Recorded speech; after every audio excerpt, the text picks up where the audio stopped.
For tonight's concussion talk, we're actually going to talk a little bit about animals and their brains. So through my education, first as a linguistics major and second with my master's as a speech language pathologist, we have learned about animals, animal communication, animal behavior, and even to some extent animal brains. So there's some really interesting things.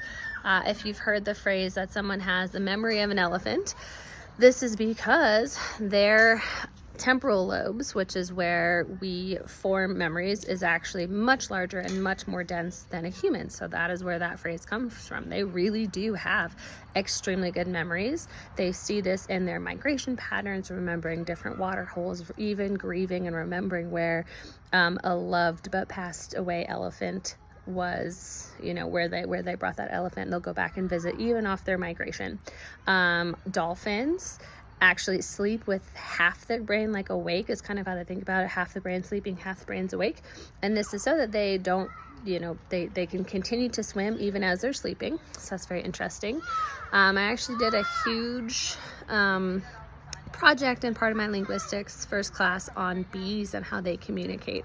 And bees communicate by dancing. So they can tell other bees how far away it is and in what direction the food source is. So I wanted to do a little bit of a quiz, just, Friday night, whatever.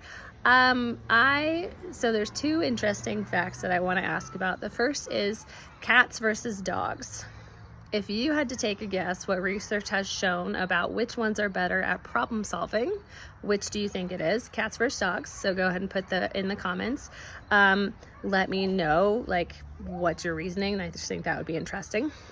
And then the second question is about what animal has been shown to be a better multitasker. In this case, the research is actually more about being able to switch focus really, really fast. So doing a whole lot of things technically at the same time, but really just switching really fast from one thing to another.